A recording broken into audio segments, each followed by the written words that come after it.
এখানে বর্তমান প্রেক্ষাপটে বাংলাদেশে আল্লাহ এবং আল্লাহ রাসূলকে নিয়ে কটূক্তি যেসব লোক করছে তাদের বিচার সরকার করতে ব্যর্থ হচ্ছে। এখন সাধারণ জনগণ হিসেবে কেউ যদি আইন তুলে নেয় তাহলে তার কি গুনাহ হবে? যখন সাধারণ মানুষ আইন তুলে নিতে পারে না, সাধারণ মানুষ আইন তুলে নেবে না, বরং সাধারণ মানুষ যে কোনোভাবে হোক এটাকে রাষ্ট্রীয়ভাবে রাষ্ট্রীয় যেই মেকানিজম আছে এই মেকানিজমে তারা ব্যবস্থা করবে এবং সাধারণ মানুষ আইন তুলে নেবে না, কিন্তু এই কাজগুলো সাধারণ মানুষ করতে দেবে না। যেমন ধরুন এই যে বিভিন্ন জায়গায় যে আমরা দেখছি যে আল্লাহকে নিয়ে কটূক্তি করছে, ওরা যেন কোনো আয়োজন না করতে পারে, সেটা সাধারণ মানুষ বন্ধ করে দেবে।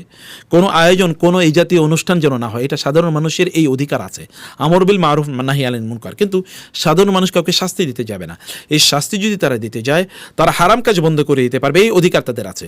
কিন্তু শাস্তি যদি তারা দিতে যায় তাইলে এটা একটা অরাজকতা তৈরি হবে, একটা সমস্যা তৈরি হবে। এটা ধরুন বিভিন্নভাবে দিনী দাওয়াতি কাজের ক্ষতিগ্রস্ত হবে, সেটা আপনারা করবেন না ইনশাআল্লাহ। পছন্দ করি, তাকে বিয়ে করতে চাই, কিন্তু আমার মা বাবাকে রাজি করতে পারছি না। মেয়েটির সাথে আমার সরাসরি বা ফোনে কোনো কথা হয়নি। আলহামদুলিল্লাহ মেয়েটি খুবই পর্দাশীল, আমি তাকে আমার জীবনসঙ্গী হিসেবে চাচ্ছি, কিন্তু আমার পরিবার কিছুতেই মানছে না। আমিনুল, আপনি আপনার পরিবারকে বলুন বিধবাকে বিয়ে করা কিন্তু রাসূল ইসলামের সুন্নাহ, অতএব এটা কোনো সমস্যা নেই। আপনি বিধবাকে বিয়ে করলে আপনি সুখী হবেন ইনশাআল্লাহ। আপনার পিতা মাতাকে আপনি বলুন, এবং তারা যদি না মানে তাহলে আপনি অন্যদেরকে মানে সেখানে ইয়ে করুন, অন্যদেরকে আপনি সেখানে মানে আপনার আত্মীয় স্বজনদেরকে তাদেরকে ইনভলভ করুন ইনশাআল্লাহ। আচ্ছা, বলেছেন যে আহওয়ানা খান উত্তেজনা নিষ্পর্শ এর দ্বারা কি হুরমত সাবেত হয়? হযরত হুরমত এর মুসাহারা শোনার পর থেকে অনেক বেশি ভয় আছি। বাবা মা বা শ্বশুর এর সামনে যেতে ভয় হয়। তাদের হাত থেকে কিছু নেবার সময় হাতের স্পর্শ লাগলে কেমন যেন ভিতরে উত্তেজনার ভয় কাজ করে। আগে কখন এরকম হতো না। এর দ্বারা কি হুরমত সাবেত হয়? সৈয়দ সারা করে জানতে। দেখুন, হুরমতে মুসাহারা এটা নিয়ে অনেক ধরনের বর্ণনা আছে, অনেক ধরনের বক্তব্য আছে। মানে বিশেষ করে হানাফি ফিকহে হুরমতে মুসাহারা এটা খুবই গুরুত্বপূর্ণ একটা মাসালা এবং এটা সাব্যস্ত হয়। অতএব এটা নিয়ে ফিকহি জটিলতা থাকলেও আমরা বরং এইটাকেই সেফ মনে করছি যে হুরমতে মুসাহারা এটা সাব্যস্ত।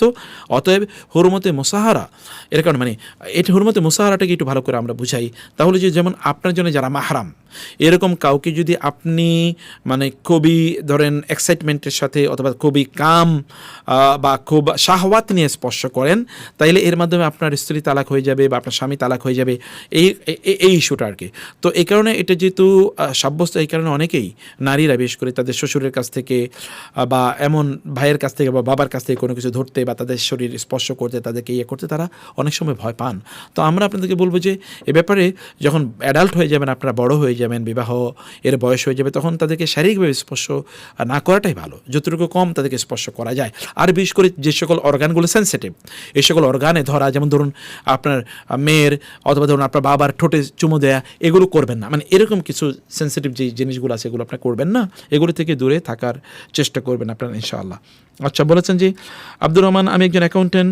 অন্য লেনদেনের পাশাপাশি ব্যাংক সুদের হিসাব রাখতে হয় এবং বেশিরভাগ সময় কোম্পানির ঊর্ধ্বতন নির্দেশে ফাইন্যান্সিয়াল স্টেটমেন্ট ম্যানিপুলেট করতে হয়, যার ফলে সরকারের ট্যাক্স ভ্যাট কম দেওয়া হয়। যদি কথা না শোনা হয় তাহলে চাকরি থাকবে না। এই অবস্থায় আমাদের কি করণীয়? আব্দুর রহমান, আপনার এক নম্বর কাজ হচ্ছে যে এগুলো ধরুন আপনি ব্যাংকের যে স্টেটমেন্ট যেগুলো আপনি তৈরি করছেন, এটা আপনি সরাসরি সুদী কারবারের সাথে সম্পৃক্ত না।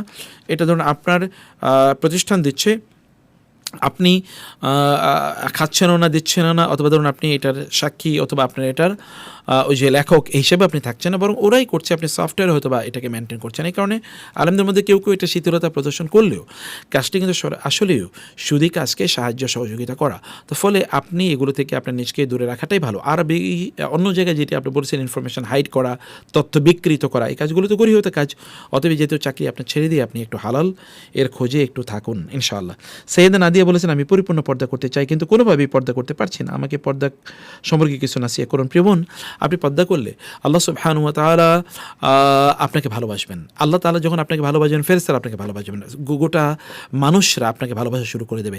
আপনি তাহলে সেটা করবেন না, তখন প্রাণীকুলগুলো আপনার জন্য দোয়া করতে থাকবে। আর আপনি যখন পর্দা করবেন তখন আল্লাহ সুবহানাহু ওয়া তাআলা জান্নাতে আপনার জন্য যেই বিশাল আয়োজন করে রেখেছেন সেটা তো আপনি জানেন। তো আপনি যদি পর্দা না করেন, প্রত্যেকটি মুহূর্তে আপনি কবিরা গুনাহ করছেন, আপনার আমলগুলো বরবাদ হয়ে যাচ্ছে। তো আপনি তাইলে দুনিয়াও সফল হবেন না, আখিরাতেও সফল হবেন না। 2 নম্বর বিষয় হচ্ছে, আপনি যখন পর্দা করবেন তখন বিভিন্ন পুরুষরা আপনাকে নিয়ে বিভিন্ন ধরনের চিন্তা করা শুরু করে দেয়। এটা তো আপনার ব্যক্তিত্বে, পার্সোনালিটিতে গিয়ে আঘাত করার কথা। সে কারণে আপনি যদি একজন মোমেন নারীর বৈশিষ্ট্য হচ্ছে যে নিজকে আপনি সতী সাধ্যিতে আপনি রূপান্তরিত করুন, তাহলে আপনার জন্য সব কিছু ইনশাআল্লাহ কল্যাণকর হয়ে যাবে ইনশাআল্লাহ। নাসরিন বলেছেন, কেউ যদি কারো হক নষ্ট করে এবং তার বর্তমানে কোনো সামর্থ্যই নাই তাকে ফিরিয়ে দেওয়ার, কিন্তু সে চরমভাবে অনুতপ্ত এবং আল্লাহর কাছে প্রার্থনা করছে আর দোয়া করছে আল্লাহ যেন তাকে সামর্থ্য দেন, তিনি যেন তার হক তাকে ফিরিয়ে দিতে পারেন। আল্লাহ কি তার দোয়া, নামাজ, ইবাদত ইত্যাদি কবুল করবেন? তাহলে কি তার উপর রহমত দেবেন? আল্লাহ কি তার জিকির কবুল করবেন? সে বিপদে আল্লাহ সুবহানাহু সাহায্য চাইলে আল্লাহ কি তাকে সাহায্য করবেন? নাসরিন বোন, আপনার এই যে অনুতাপ, এটাই তো তাওবা। আপনি যে ভেতর থেকে যে আপনি মানে খুবই অনুশোচনা করছেন, এটাই কিন্তু তাওবা, রিয়েল তাওবা। অতএব আপনি আল্লাহ তাআলার কাছে তওবা করতেই থাকুন ইনশাআল্লাহ। আর আপনার সামর্থ্য তো নাই, আল্লাহ তাআলা দেখছেন, সে কারণে আপনি ওই ব্যক্তির জন্য দোয়া করুন। আপনি দুটো কাজ করেন, একটা হচ্ছে আপনি এই যে তওবা করতে থাকেন এবং আল্লাহ তাআলার কাছে ক্ষমা চান। আল্লাহ যদি ক্ষমা করে দেন তাহলে আল্লাহ তাআলা ওই ব্যক্তিকে কোনোভাবে কম্পেনসেট করে দেবেন ইনশাআল্লাহ। আর ওই ব্যক্তির জন্য আপনি দোয়া করতে থাকুন, আল্লাহ আমি তার ঋণ পরিশোধ করতে পারছি না, কিন্তু আমি তার জন্য দোয়া করছি, আল্লাহ তুমি তাকে সুস্থ রেখো, ভালো রেখো এবং তার সমস্যাগুলো সমাধান করে দিও। এভাবে আপনি দোয়া করবেন ইনশাআল্লাহ। মাহাদি হাসান বলেছেন, আমি জানতে চাই কোরআন মাজিদ বাংলাতে দেখি উচ্চারণ করে পড়া যাবে কিনা বা পড়লে সওয়াব হবে কিনা একটু বলবেন। না, কোরআনকে বাংলায় উচ্চারণে পড়া যাবে না এই কারণে, কারণ কোরআনের যেই বর্ণগুলো, হরফগুলো, এগুলো সেফাত এবং মাখরাজ আছে। এই সেফাত এবং মাখরাজ বাংলাতে আপনি উচ্চারণ করতে পারবেন না।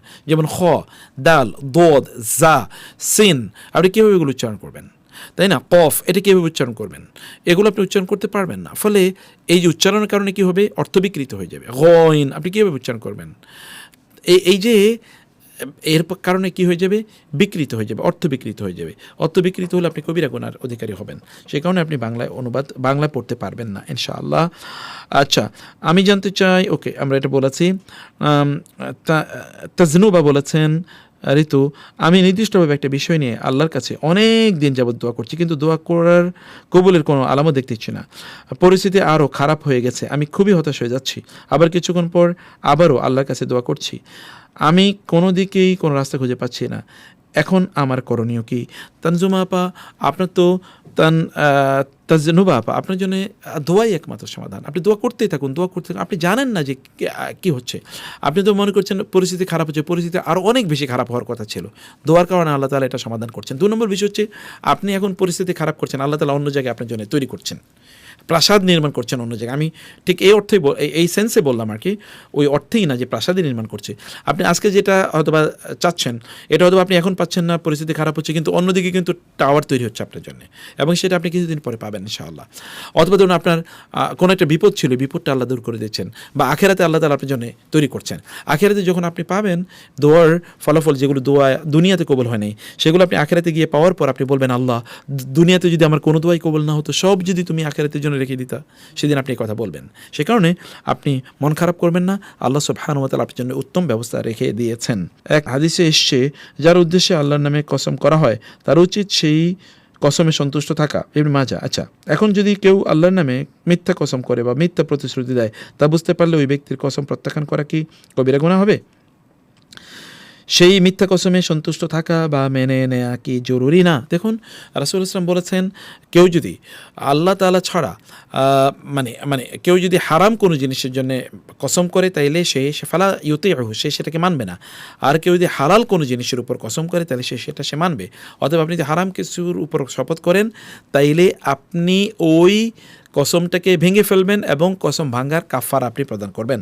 এতটুকুই যথেষ্ট ইনশাআল্লাহ। ফরজ নামাজের সিজদায় তাসবিহ পড়ার পর ইয়া হাইয়ু ইয়া কাইয়ুম বলা যাবে কিনা? জি, আপনি বলতে পারবেন ইনশাআল্লাহ।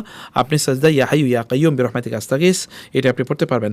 বারবার আল্লাহর কাছে ফিরে আসি, কিন্তু আবার পাপে জড়িয়ে যাই, এই ভুল বারবার করি। আল্লাহর কাছে ওয়াদা করেও তওবা ভেঙে ফেলি, আমি খুব লজ্জিত। কীভাবে এর থেকে বাঁচবো? কোটিবার তওবা করার, তওবা ভেঙে ফেলার পরও কি আল্লাহ আমাকে অপছন্দ করেন? আমি কি করব? দেখুন না, আল্লাহ তাআলা কিন্তু তার তওবার দরজা আপনার জন্য উন্মুক্তই রেখেছেন। আপনি তওবা করতেই থাকুন, তওবা করতেই থাকুন, তওবা করতে থাকুন, এবং এই তওবা করতে করতে কোনো এক সময় আল্লাহ সুবহানাহু ওয়া তাআলা আপনাকে পরিপূর্ণভাবে ইনশাআল্লাহ অপরাধ থেকে বের করে নিয়ে আসবেন ইনশাআল্লাহ। নামাজের প্রথম বৈঠক বা শেষ বৈঠকের সময় দৃষ্টি উরুতে না থাকলে কি নামাজে কোনো ত্রুটি কিংবা নামাজ ভাঙ্গার সম্ভাবনা আছে? না, এতে কোনো সমস্যা নেই, আপনার নামাজ হয়ে যাবে ইনশাআল্লাহ। আচ্ছা, আল্লাহর নামে কসম করছি, আমি গান শুনবো না, যখন রিলস দেখি তখন মাঝে মাঝে গান আসে, আমি শুনি না, নিজের ইচ্ছায় গান শুনি না আমি, এতে কি আমার পাপ হবে? আপনি রিলসের মধ্যে দেখেন কি, রিলস তো কিন্তু এক ধরনের আসক্তি তৈরি করে। যদি দিনই রিলস না হয় তাহলে সেগুলো দেখা আপনি বন্ধ করে দিন। আর রিলস না দেখে আপনি তো কোরআন এবং সুন্নাহ থেকে সরাসরি দিন বা এই দিনই আলোচনা থেকে আপনি শুনতে পারেন ইনশাআল্লাহ। ওয়ার্ল্ড ভিশন সংস্থার চাকরি করা কি যাবে? এখানে চাকরি করা কি হারাম? যেহেতু এটা একটা খ্রিস্টীয় সংস্থা, আবার ওরা ধর্ম নিয়ে কোনো কথা বা আলোচনা করে না। দয়া করে উত্তর দেবেন। দেখুন, ওয়ার্ল্ড ভিশনে যদি দিন নিয়ে কোনো কথা না হয় তাহলে আপনি সেখানে চাকরি করতে পারেন, কোনো সমস্যা নেই। কিন্তু দেখতে হবে যে আপনি যেই জায়গায় কাজ করছেন ওইখানে দিন প্র্যাকটিসে কোনো বাধা আছে কিনা। দিন প্র্যাকটিসে যদি বাধা থাকে তাহলে তো আর আপনি ওখানে দিনই পরিবেশই নেই, অতএব আপনি সেখানে কাজ করতে পারবেন না। আচ্ছা, আমি আব্দুর রহিম, বয়স 17। আচ্ছা, খারাপ কাজ করা থেকে বিরত থাকার জন্য বিয়ে করতে চাচ্ছি, আবার সাহস পাচ্ছি না। দেখুন আব্দুর রহিম, আপনি রোজা রাখুন, রোজা রাখতেই থাকুন ইনশাআল্লাহ। এটি আপনাকে অবশ্যই কল্যাণ দেবে ইনশাআল্লাহ। খ্রিস্টমাস উপলক্ষে কোনো পণ্য বিক্রি করা কি যাবে? না, কোনো পণ্য বিক্রি করা যাবে না, কারণ আপনি খ্রিস্টমাসকে আপনি অনুমোদন করলেন এবং এই কাজটাকে আপনি প্রমোট করলেন, অতএব এই অনুমোদন এবং প্রমোশন দুটোই হারাম। ঘরে সারাদিন কোরআন তেলাওয়াতের রেকর্ডিং ছেড়ে রাখা যাবে কিনা? আপনি যদি কোরআন তেলাওয়াত না শুনেন তাহলে রেকর্ডিং ছেড়ে লাভ কি? বরং আপনি অন্যায় করছেন। আপনি তেলাওয়াত শুনছেন না কিন্তু রেকর্ডিং ছেড়ে রাখছেন, এটা অন্যায়। কোরআন তেলাওয়াত যখন রেকর্ডিং চলবে তখন আপনি মনোযোগ দিয়ে শুনতে হবে। এটা কোরআন তেলাওয়াতের আদব, কোরআন তেলাওয়াত শোনার এটা বাধ্যবাধকতা, অতএব এটা ওয়াজিব, তেলাওয়াত শুনতে হবে। অলসতা কাটিয়ে কীভাবে অ্যাক্টিভ হব? এটা বেশিরভাগ মানুষের বড় সমস্যা। আপনি আল্লাহ তাআলার কাছে দোয়া করুন, আল্লাহুম্মা ইন্নী আউযু বিকা মিনাল হাম্মি ওয়াল হাযান ওয়া মিনাল আজজি ওয়াল কাসাল। কাসাল মানে হচ্ছে আপনি অলসতা, এটা কাটিয়ে ওঠার জন্য আল্লাহর কাছে আপনি দোয়া করুন। 2 নম্বর বিষয় হচ্ছে যে আপনি একটু ব্যায়াম করুন প্লিজ। ব্যায়াম করলে আপনি আপনার নিজকে একটু অ্যাক্টিভ পাবেন ইনশাআল্লাহ। 3 নম্বর বিষয় হচ্ছে যে আপনি আপনার টাইমগুলোকে একেবারে কোন স্লটে আপনি কী কী কাজ করবেন এটা আপনি ঠিক করে নেন এবং ওইটা আপনি করবেনই। এরকম আপনার নিজের রিওয়ার্ড সিস্টেম করুন, যে আপনি কোনো একটা ভালো কাজ করলে এরপর নিজকে রিওয়ার্ড দেবেন, মানে এটা আপনি করুন ইনশাআল্লাহ। কোনো ব্যক্তি যদি তার একাধিক সন্তান থাকার পরেও শুধুমাত্র একটি সন্তানকে নির্দিষ্ট জমি দেওয়ার জন্য নাসিহা করে যান, ব্যক্তির মৃত্যুর পর তার অন্য ছেলেদের সেই জমি দাবি করতে পারবে কিনা? অবশ্যই পারবে।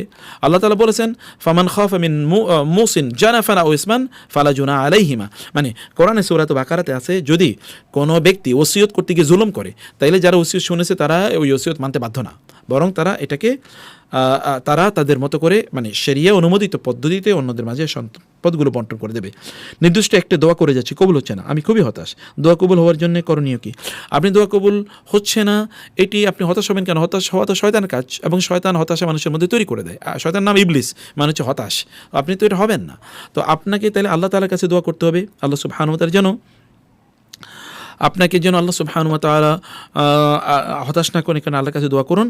দোয়া কবুলের জন্যে আপনার অনেকগুলো কাজ আছে, যেমন আপনি হালাল খাবেন, দোয়া কবুলের সময় দোয়া করবেন, দোয়া শুরুতে আল্লাহর প্রচুর পরিমাণ প্রশংসা করবেন, রাসূল সাল্লাল্লাহু আলাইহি ওয়াসাল্লামের উপর দুরূদ পড়বেন, তাই না? এই কাজগুলো আপনাকে নিশ্চিত করতে হবে, তাইলে কেবল আপনি দোয়া করতে পারবেন, আপনার দোয়া কবুল হবে ইনশাআল্লাহ। এবং সর্বশেষ যে কোয়েশ্চেনটি আমরা উত্তর দিচ্ছি, কোরআন মজিদে পানিতে ডুবিয়ে দেয়া ভালো হবে নাকি আগুনে পুড়িয়ে ফেলে ভালো? দুটোই করতে পারেন আপনি, তবে আপনি আগুনে পুড়িয়ে ফেলাটা আপনার জন্য কল্যাণকর, কারণ পানিতে ডুবাইলেও কোথাও না আবার কারো পায়ের নিচে পড়বে। আওয়াবিনের নামাজ কখন পড়তে হবে? এটা সকালে ইনশাআল্লাহ, যেটা আমরা দোহার নামাজ বলি, এটাই সলাতুল আওয়াবিন। মৃত বাবা মায়ের জন্য নফল নামাজ পড়া যাবে কিনা? না, মৃত বাবা মার জন্য নফল নামাজের কোনো বিধান না, আসলে তার জন্য দোয়ার বিধান। আর তাদের উপর যদি কোনো কাজ ফরজ থাকে, যেমন রোজা রাখা অথবা হজ করা বা যাকাত দেয়া, তাহলে এইগুলো আপনি তাদের পক্ষ থেকে করবেন ইনশাআল্লাহ, বা তাদের পক্ষ থেকে দান সাদাকা করবেন, এতটুকুই কেবলমাত্র করতে পারবেন ইনশাআল্লাহ। তো আমরা আজকে আসলে অনেক প্রশ্ন পেয়েছি, সবাইকে অনেক অনেক কৃতজ্ঞতা জানাচ্ছি যে আপনারা আমাদের সাথে আজকে লম্বা সময় জুড়ে জয়েন করেছেন। আল্লাহ সুবহানাহু ওয়া তাআলা সবাইকে অনেক অনেক কল্যাণ প্রদান করুন ইনশাআল্লাহ। আমাদের এই ধারাবাহিকতা ইনশাআল্লাহ আগামী বৃহস্পতিবারও আপনাদের সাথে দেখা হবে। আপনারা অবশ্যই আমাদের সাথে সরাসরি জয়েন করতে পারবেন, আমরা আশা করছি ইনশাআল্লাহ। আপনাদের প্রশ্নগুলোর উত্তর দেওয়ার চেষ্টা করব। ইতিমধ্যে যে প্রশ্নগুলো আমরা উত্তর দিতে পারিনি, আগামী প্রোগ্রামে আমরা শুরুতে সে প্রশ্নগুলো উত্তর দেওয়ার চেষ্টা করব ইনশাআল্লাহ। সবাইকে আল্লাহ অনেক কল্যাণে রাখুন, আল্লাহুম্মা আমিন। হাদা ওয়া সাল্লাল্লাহু সুবহানাহু ওয়া তাআলা নবিয়ানা মুহাম্মদ ওয়া আলিহি ওয়া সাহবিহি আজমাইন। সুবহানাকা আল্লাহুম্মা ওয়া বিহামদিকা আশহাদু আল্লা ইলাহা ইল্লা আনতা আস্তাগফিরুকা ওয়া আতুবু ইলাইক। আসসালামু আলাইকুম ওয়া রাহমাতুল্লাহি ওয়া বারাকাতুহু।